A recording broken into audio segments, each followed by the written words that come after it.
Once you make fresh pasta at home, there's really no turning back. It's so easy and it's so good.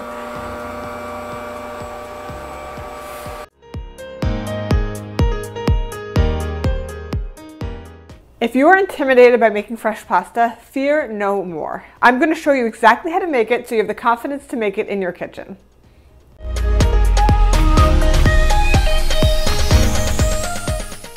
Today we are making one of my absolute favorite things, both to eat, of course, and to make. Fresh pasta. If you watched my last video, I made a semolina flour and water dough that is known in the southern part of Italy, and it's a more dense pasta dough. Today we're making an egg-based pasta dough that is more light and tender, and a dough you would make to make fettucine or ravioli or a bunch of other different shapes. So I'm going to first go through the ingredients and some of the tools that I love when making fresh pasta dough. Here I have 00 flour, which is a finely milled flour. I have some semolina flour, which I like to use for a little bit of structure. I have 4 eggs that are room temperature, a little bit of salt, and some olive oil. The reason we're using the 00 flour is to yield a more tender dough. Again, I like to use the semolina just to give the pasta a little bit of structure. The salt, I think it seasons the dough, but also it helps it stretch a little bit better. The olive oil, I find, always gives a nice silkiness to the dough. And the eggs are room temperature because it helps incorporate them into the flour a little bit easier. Here I have a kitchen scale. That's something I always use when I'm making fresh pasta to measure my flour. I have just a fork to mix the dough, a rolling pin, and a bench scraper. This bench scraper is great not only to actually cut the dough later on, but to clean up the work surface and incorporate that flour back into itself. And that's about it. So no real special fancy tools are required. I'm going to move my scale out of the way and let's get started. I'm going to start by combining my 2 flours and my salt in a large mixing bowl. So another way you can do this is to right on your countertop mix the flour and shape it into kind of like a volcano with a well in the center where you'll mix your eggs. I find that if the walls of the well are not built up high enough, I end up just making a mess and it spills out onto my countertop. This is an easier way to do it in my opinion, and I do use this bowl to cover the pasta dough while it rests. So I'm using the bowl anyway, and it's just for me a much easier, less frustrating way to mix the dough. I have 350 grams of 00 flour and 50 grams of the semolina flour. I would say I have about a teaspoon of sea salt, not too much. And I'm just going to combine those. What I find is that for every 100 grams of flour, I'll need 1 egg. So here I have 400 grams of flour and I will use 4 eggs. I still will make a little bit of a well in the center of the dough, and I'll crack my eggs right into the center.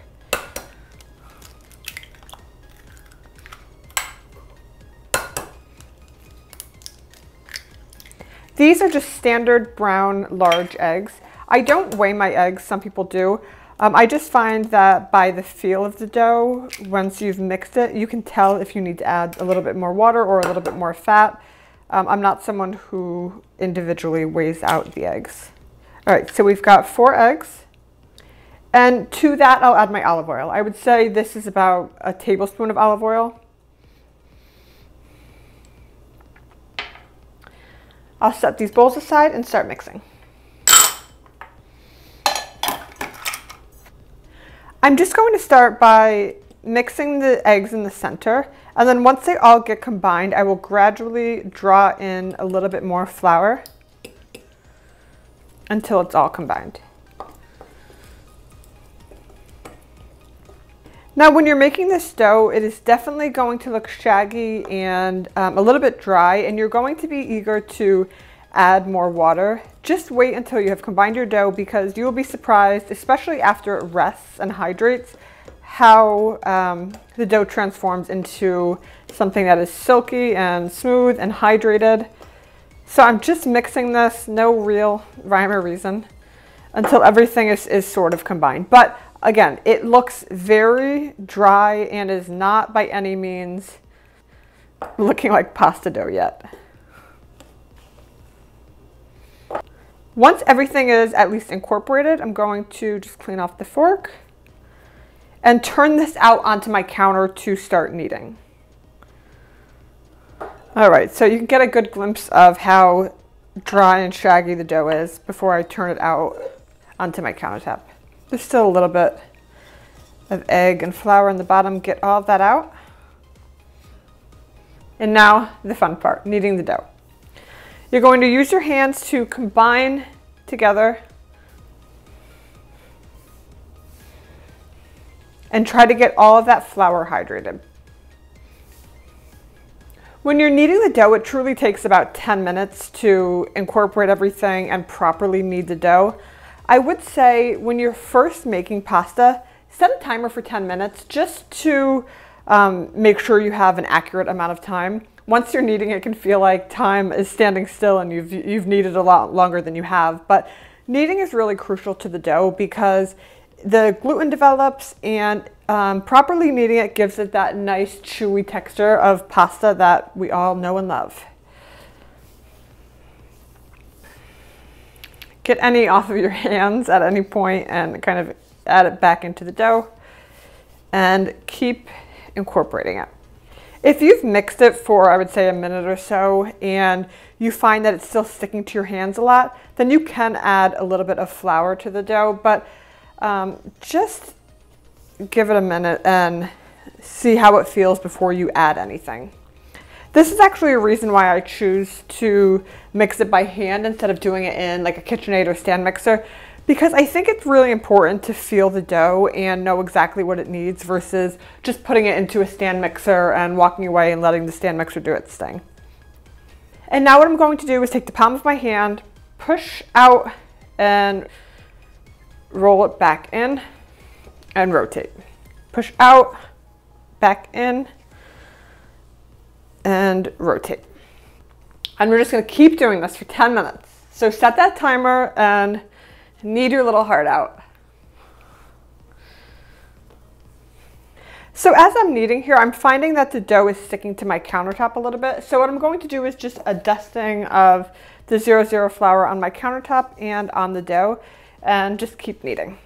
While I'm kneading the dough, let's talk troubleshooting and some things that could potentially go wrong per se with your dough and some things to expect. So pasta making is something that varies greatly depending on the humidity in the air, the type of flour that you have, how large your eggs are. I know when we are in New York, we have our own chickens, and when they're laying eggs, especially in the beginning, the eggs are much smaller. So it's not your standard size grocery store egg. So sometimes I'll add another egg, or I have to incorporate with either water or a little bit more olive oil just to make sure that the dough is hydrated enough. When you're adding moisture to your dough, an egg is basically just water and fat. So the white part of the egg is more water and the yellow part of the egg is fat. So if you do find the need to add a little bit more water, you can do so, or a little bit more fat. That's where the olive oil comes in. We're just going to keep kneading, and I'm going to use my bench scraper just to put those shaggy bits right in the center and incorporate them back into my dough.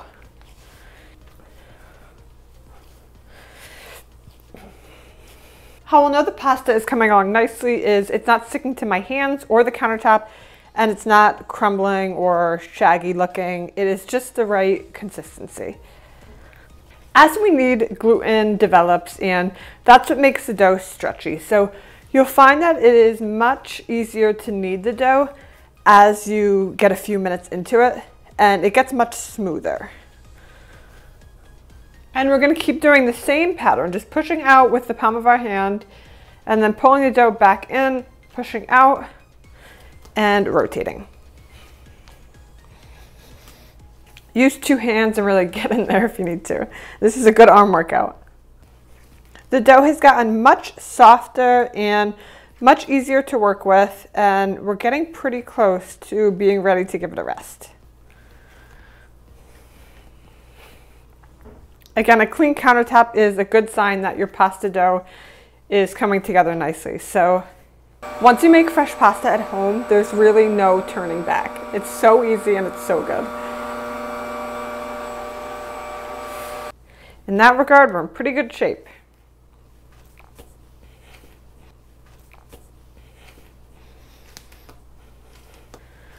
All right, it has been about 10 minutes of kneading and this dough is looking really nice. I'm going to just knead this a little bit more and form it into a nice ball of dough. Kind of get the edges all tucked under and let this rest for a half an hour. I've got the bowl that we've used to mix the pasta and I'm just going to put this right on top and give this a rest for a half an hour. The reason we're letting this rest is because the gluten needs to relax and the dough needs to hydrate. If I were to try to roll this out right now, it would just shrink right back up and it would not yield a tender pasta dough. It would be tough and again, hard to roll out, hard to work with, and the dough needs to hydrate. So over the next half an hour, the dough is going to absorb all that liquid and moisture from the egg and be perfect for rolling out. So see you in a half an hour. It has been a half an hour and I am back with a lot more stuff on the counter. So let's go through exactly what I have and then we'll start making pasta.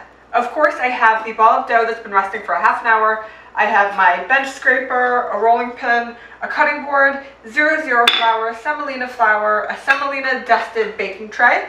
And then I also have my stand mixer with the pasta sheet attachment as well as the fettucine attachment, which is what I'll be making today. I make a lot of pasta and I already had a stand mixer, so the attachments for me just kind of made sense, but there are hand crank pasta makers that are really great that I used in the beginning of pasta making. I'll link those in the caption as well, but this is something that makes my life a lot easier and you will see exactly why. But I'm going to use this today. Again, it's the same kind of method when you're using a hand crank pasta machine, or if you want to go old school, you can just hand roll everything out, and a lot of pastas are hand cut anyway, so a little bit more elbow grease, but entirely possible without machinery. I'm going to start by cutting off a small piece of pasta and then covering the remaining dough back up. This is always going to be covered when we're not working with it so that it does not dry out. Now, I'm going to dust this piece with a little bit of 00 flour on both the cutting board and the dough. This is so that when you're rolling it out and putting it through the pasta sheet machine, it does not stick, because if it sticks to the inside of this, not only will it make a mess, but the pasta will tear, and that is the last thing you want. So make sure everything is well floured, and we're going to roll this out. I'm going to start rolling this out just until it is thin enough to fit through this on the widest setting. And what I like to do is, instead of it being misshapen, fold it in so you have clean edges and roll it again. This might be something that you're going to have to get used to depending on what machine you're using, but I'm pretty familiar with the Smeg attachment, so this looks pretty good. Now I've rolled out this sheet of pasta and I'm going to start putting it through the sheeting attachment. So I have this on 0. On this particular attachment, 0 is the widest setting, and I will go down to probably a 6 or a 7, but again, it depends on your machine. So I'm going to start with the widest setting and turn this on.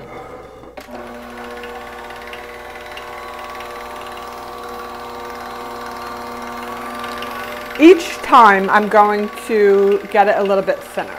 You want to do this with ease. You don't want to skip numbers. You don't want to stress the dough, and you don't want it to rip. So now onto a 2. The other thing is to alternate which side goes into the attachment first, because otherwise if you keep doing the same side, it will kind of fishtail. So just alternate sides. And make sure that you're catching the dough, because if you're letting it hang, it will stretch the dough out, and again, you have the potential of it tearing on you. So now I'm off to setting 5, putting it back through. A good way to tell if your dough is rested enough and if you are putting it through with ease is the edges of the pasta. If they are torn or look a little raggedy, it's a sign that the pasta is a few things: too dry, not rested enough, or you're forcing it through the attachment on too thin of a setting. So this looks great. Now I'm on setting 6. At this point, I can see my fingers through the dough, so I know it's nice and thin.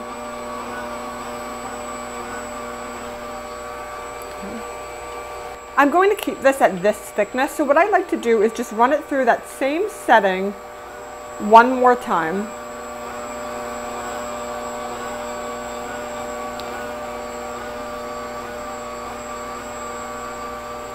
There we have it. So let me turn off my machine. This is the thickness that I like for a fettuccine, which I'm making today. So this is something that's thin because I can see my fingers through it. But I also know that when I cook pasta, it's going to thicken. So depending on, again, your machine, you'll find what thickness is right for you. But don't be afraid to go thin because it will fatten up as you cook it. What I will say is if you're making ravioli, you want it to be probably one setting thinner, because as you make ravioli, you're going to layer one sheet of pasta on top of the other, so it's going to be twice as thick. So on this, in particular, on this machine, I like to do setting 7 for ravioli, because again, the edges, you don't want them to be too thick. And with a ravioli, the filling should really be the star of the show.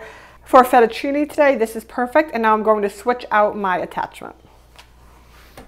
And I'm going to cut these sheets of pasta into probably 8 to 10 inches. And you also want to make sure you're flouring this because, again, you don't want it to stick to the attachment. This is the fun part. I'm just going to turn this on and feed this through the fettuccine attachment, and then we'll have fresh-made fettuccine. This is like the most satisfying part of pasta making. So we'll just feed this through. There you go. And what I like to do is put this back on the cutting board, dust it with the coarser semolina flour so it doesn't stick to itself. We'll feed the second one through.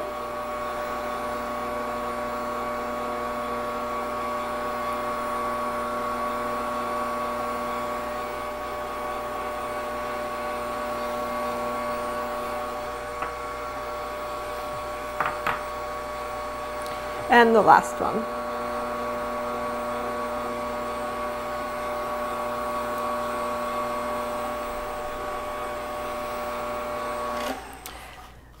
So I've dusted the fettuccine with semolina, and what I'm going to do is just take it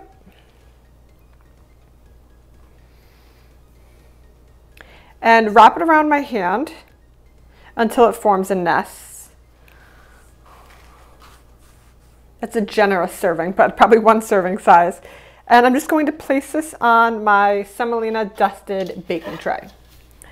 So it is semolina dusted so it does not stick to itself and it does not stick to the baking tray. Now just keep repeating that process. Switch this out for the other attachment.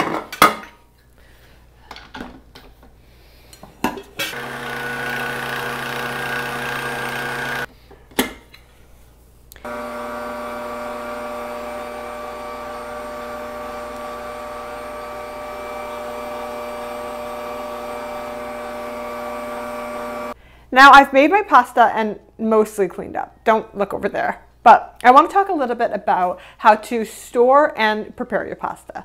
As I mentioned, I dusted them with a little bit of semolina between each layer and formed them into a nest. That prevents it from sticking to itself. Fresh pasta will stay in the refrigerator covered for about 1 to 2 days. What I like to do is just cover it with a tea towel or a plastic wrap. Make sure it is covered though, otherwise it will oxidize or dry out. I have so much frozen pasta in my freezer. It always comes in handy, and I don't think that the quality of it is compromised when it is frozen. So something like this, I would freeze it on a baking sheet as is, and then once they are frozen, I would put them into freezer bags and store them. Freezing them first on the baking sheet prevents them from sticking together in the freezer. So you can absolutely freeze these. Stuffed pasta is a little more tricky when it comes to freezing it.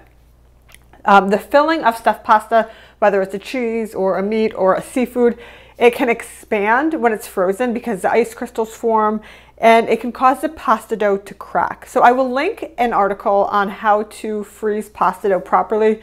It is the way I do it. You cook it for about a minute prior, let it dry, and then freeze it. That prevents the cracking of the pasta dough when you go to use it.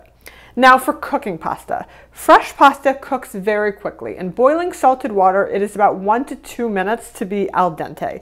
It will rise to the top when it's done. It depends on the thickness of your pasta, but again, about 1 to 2 minutes. If the pasta is frozen, probably about 4 to 5 minutes. Filled pasta might be a pinch longer, but it will always float to the top when it is done, and test it to make sure it is al dente. So this is not like your dried box pasta that takes about 10 to 12 minutes to cook. These cook very fast, whether they're fresh or frozen. If you have any questions on making pasta at home, leave it in the comment section below and I'll be sure to get back to you. Make sure you hit that subscribe button so you never miss a future video. Thanks for tuning in. Now, time to make my dinner.